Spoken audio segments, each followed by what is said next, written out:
Let's make this interactive. I'll give you 3 keywords: Guru, Sishya, and caste as a barrier between them. This is the context. That's it. So from our Puranas or Upanishads or Vedas or whatever that you know, what comes to your mind for the first time when you hear these words or the context? A Guru, a Sishya, and caste as a barrier between them. What comes to your mind? Hold that, and I'll reveal in a couple of minutes why I asked that question. Let's flip to Chandogya Upanishad, ascribing to Samavedam. In Chandogya Upanishad, there is a story of Gautama Maharshi and one of his Sishyas, Satyakama Jabali. The story is about one of the incidents that happened in the life of Gautama Maharshi. One day, around 7 to 8 years old boy named Satyakama comes to Gautama Maharshi and requests him to accept him as a student. This young boy Satyakama has a lot of desire to study. He wants to get educated, hence requests Gautama Maharshi to accept him as a student. The first question that Gautama Maharshi asks this young boy is Kim Gotro.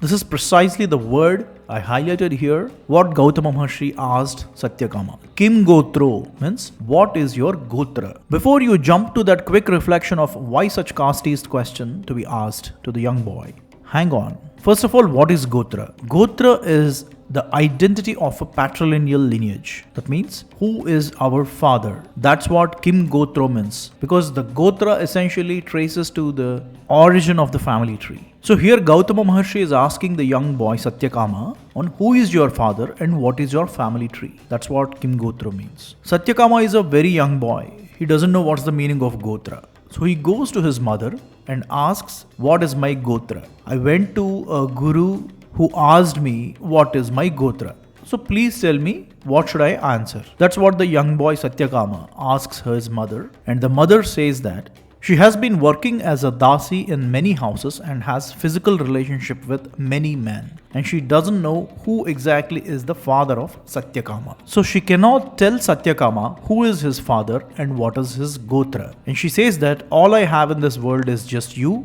and for you it's just me. So your Gotra at the best can be just me. You're Satyakama and my name is Jabali. So your Gotra becomes Satyakama Jabali. And that's about it. Again, I highlighted the words precisely what's written in Chandogya Upanishad. Satyakamo Jabalosmi. That means you are Satyakama Jabali. That's what the Gotra the mother gave to Satyakama.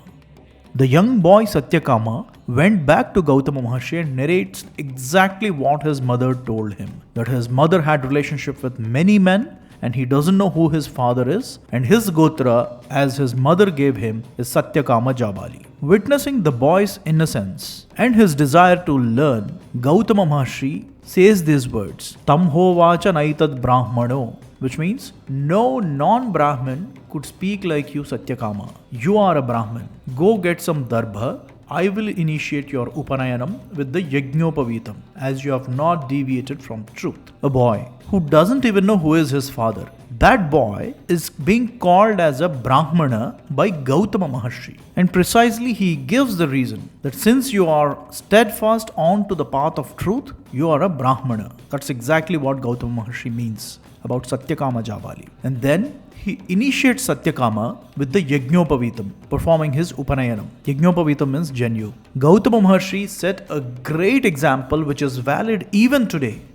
The way Gautama Maharshi accepted Satyakama Jabali as a student is very inspirational, right? Now let us flip to the most controversial story on the same lines of how and why Dronacharya rejected Ekalavya as his student. We all know the story of Ekalavya and Dronacharya, so I will not narrate that, rather I'll play this in a different way. Let's ask ChatGPT to narrate the story. I asked ChatGPT why Dronacharya declined to teach Ekalavya. Pretty simple and straight. And here is the response on your screen. Dronacharya declined to teach Ekalavya because he was not of royal lineage and belonged to a lower caste. And the rest you can read for yourself. A very well known story. Now ChatGPT is a reflection of what our collective thought has been. Or technically speaking, the large language model of ChatGPT just sucks the data on Ekalavya from the internet, which is a reflection of how we tell the story of Ekalavya. And what I get here is just a summary of that. So what you're seeing on the screen is what we know. Just hold that. I was blown away when I was doing my research and reading in Mahabharatam, the original source, about exact incident, what's on the question, on why Dronacharya rejected or declined to teach Ekalavya. The true story of Ekalavya comes from Mahabharatam Adiparvam 123rd Adhyayam. The encounter between Ekalavya and Dronacharya is articulated in just 3 slokas by Vedavyasa Maharshi. I'm going to run you through all these 3 slokas. Let's start with the first one. Tato Nishadarajasya Hiranyadanushah Sutaha Ekalavyo Maharaja Dronamabhyajagamaha. And the translation is, Maharaja Ekalavya, son of Hiranyadhanus, king of tribals, approached Drona pleading for Dhanur Vidya. I was blown away with the very word of Ekalavyo Maharaja. Ekalavya is addressed as Maharaja because he is the son of the king of tribals, Hiranyadhanus. Nowhere in Mahabharatam, Ekalavya is addressed as or portrayed as a Dalit or a Shudra in modern parlance. A simple commonsensical question is, why is Ekalavya addressed as Maharaja? That's a title for the kings. How can one say Ekalavya is a Dalit or Shudra? Let me tell you even interesting thing. Ekalavya is a cousin brother of Sri Krishna with a blood relation, with a direct blood relation. Krishna and Ekalavya are cousin brothers. If you read the original Mahabharatam, you'll get to know. Ekalavya by no means is a Shudra or a Dalit or an untouchable. That is absolute nonsense. Ekalavya is a Maharaja. Not my words, seeing out on the screen. Ekalavya by bloodline is a Kshatriya, a cousin brother of Sri Krishna. Okay, let's continue. So once Ekalavya approached Dronacharya, this is what happened. Nasatam pratijagraha naishadiriti chintayan sishyam dhanushi dharmajñas teshamevanvavekshaya. The translation is, Dronacharya, who knows what is dharma, refused to accept the Nishada Ekalavya as he might outshine his students. Dronacharya rejected Ekalavya because, looking at Ekalavya, he could sense that definitely he would outshine his students, who are the 105 Kauravas and Pandavas put together. And that is the reason he rejected Ekalavya. What people fail to understand often here is, Dronacharya is not a freelancer or a free man to make his own decisions. At times when he could not even afford a meal to his family, Bhishmacharya employed him in his kingdom as a guru to his 105 grandchildren. And Dronacharya made a promise to Arjuna to make him the best archer. So because of those obligations, he rejected Ekalavya because he might outshine Arjuna and the rest Pandavas and Kauravas. My only point is there a caste factor here in the rejection of Ekalavya by Dronacharya? The answer is a glaring no. I don't mind if you call the entire Mahabharatam as a mythology or you don't believe all this stuff. No problem. My only point is, whatever that you are saying that right from the times of Mahabharatam there is a caste-based discrimination and showing Ekalavya's story as an example, my only counter question is, what is your basis? What is your source? On what basis have you arrived at this conclusion that Ekalavya is discriminated on the basis of caste? I'm not defending Dronacharya as a good man or a bad. My only question, again and again I'm coming back to that point. What is your basis to arrive at the conclusion that Ekalavya is discriminated based on caste? On the contrary, the first slokam and what I mentioned about Ekalavya a couple of minutes ago directly proves that he is not a person from lower strata. So, let us educate ourselves based on truth, not based on propaganda. And the third and the last slokam in this entire encounter between Dronacharya and Ekalavya is, as you can see, then once Dronacharya rejected Ekalavya, he bowed down to the feet of Dronacharya and left into the forest and made an earthen idol of Dronacharya, and the rest of the story, you know it. What you are seeing on the screen is the complete source directly from Mahabharatam Adiparvam about the first interaction between Dronacharya and Ekalavya and why Dronacharya rejected Ekalavya and what he did after that. All that story isn't just these 3 slokas. That's it. There is nothing less, nothing more. So whatever that you derive or try to understand about Ekalavya should come from these 3 slokas. Time for introspection. Let's move on.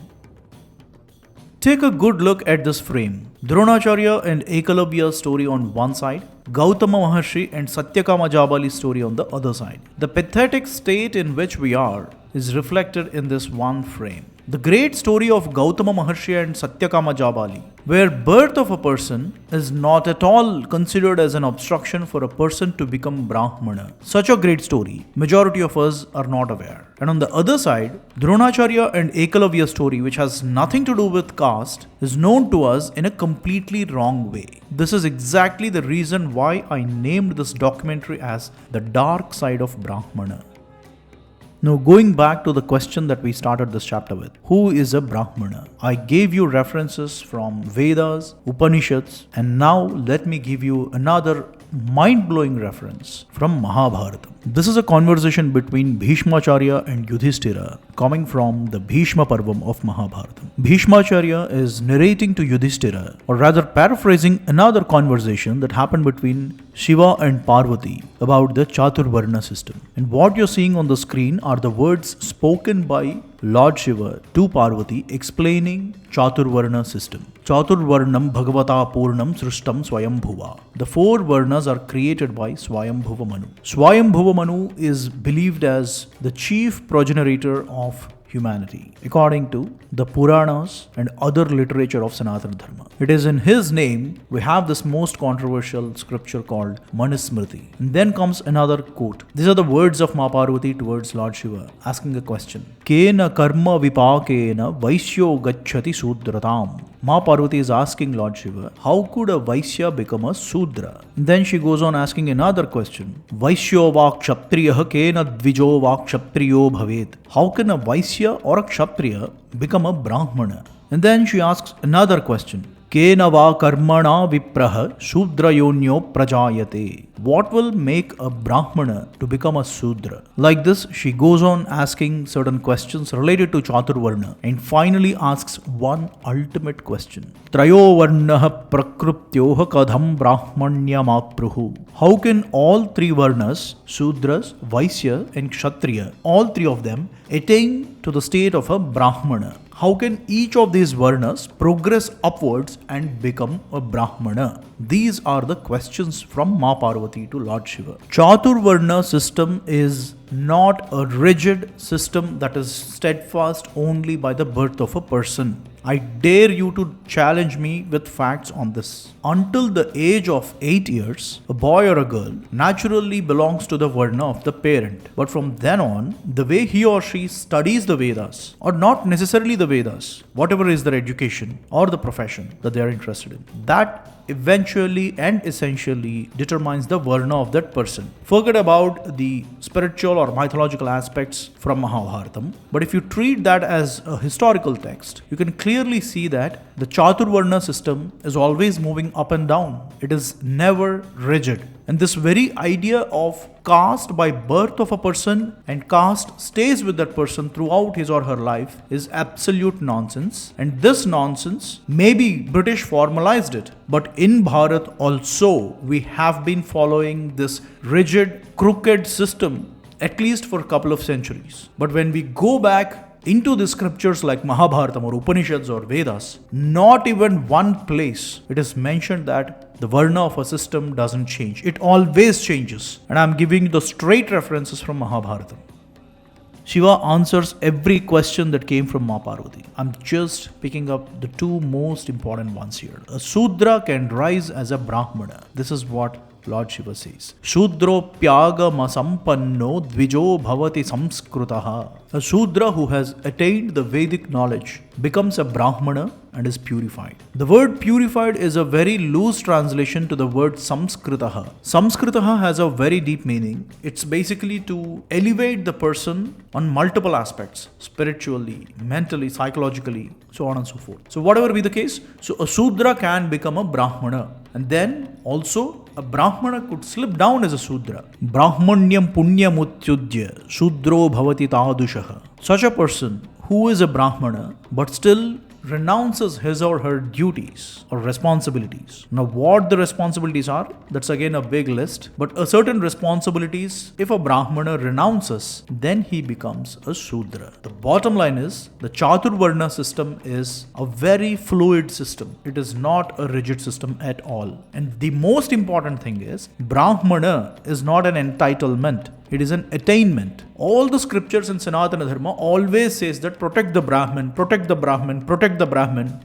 When it says that, it does not mean that you protect a community which is lording over others. And at the same time, this community, Brahmana, has faced lots of wrath, violence, suffering, pain even today in the form of reservations. 100 years back, through the European colonization, 500 years ago to the sword of the Islamic invasions. This community has been suffering, but thanks to the same community because of whom we could access all the Vedas, Upanishads, Puranas and everything. But at the same time, the same community is also responsible for not allowing people into the temple. So there is good and bad, both sides to this word called Brahmana. Now I don't care if you like or don't like what I said. Let me go to where I started. Samam pravartayan manah kada sada sivam bhaje. My allegiance is to Shiva and truth, and I care a damn about what people think about me.